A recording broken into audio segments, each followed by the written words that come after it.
Hello dear students, welcome back to my stable class channel. तो dear students, आज की इस वीडियो में हम पढ़ेंगे निज अर्धचालक व बाह्य अर्धचालक, जो कि क्लास 12 के बोर्ड एग्जाम के लिए बहुत ही इंपॉर्टेंट है। तो डियर स्टूडेंट, इस वीडियो को बिना स्किप किए एकदम अंत तक देखते रहना। तो देखिए, जो निज अर्धचालक और बाह्य अर्धचालक होते हैं, इनको शुद्ध अथवा अशुद्ध अर्धचालक भी कहते हैं। ठीक है, निज अर्धचालक को शुद्ध अर्धचालक और बाह्य अर्धचालक को अशुद्ध अर्धचालक भी कहते हैं। ठीक है, तो देखिए, निज अर्धचालक क्या होते हैं? एक शुद्ध अर्धचालक जिसमें कोई अपद्रव्य न मिला हो, यानी कि जो निज अर्धचालक होते हैं वो एक ऐसा शुद्ध अर्धचालक होता है जिसमें कोई अपद्रव्य यानी कि इम्प्योरिटी मिली हुई न हो। ठीक है, यानी कि शुद्ध अर्धचालक में जिसमें कोई इम्प्योरिटी यानी कि अपद्रव्य न मिला हो तो निज अर्धचालक कहलाता है। इस प्रकार का अर्धचालक क्या कहलाता है? निज अर्धचालक कहलाता है। ठीक है, जिसमें कोई इम्प्योरिटी न मिली हो वो क्या कहलाता है? निज अर्धचालक कहलाता है।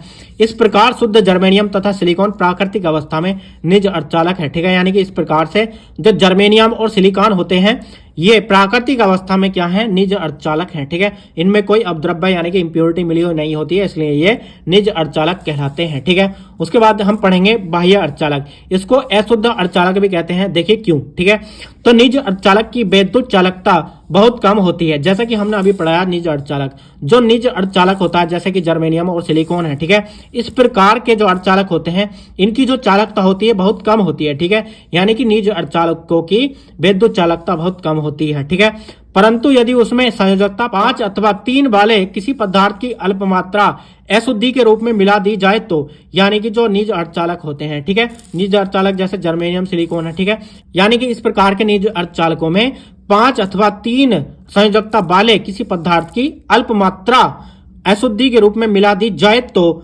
अर्धचालक की चालकता जो है बढ़ जाती है। ठीक है, यानी कि जो निज अर्धचालक होते हैं उनकी वैद्युत चालकता कैसी होती है? बहुत कम होती है। ठीक है, यहाँ पर देख सकते हैं उनकी निज अर्धचालक की वैद्युत चालकता कम होती है।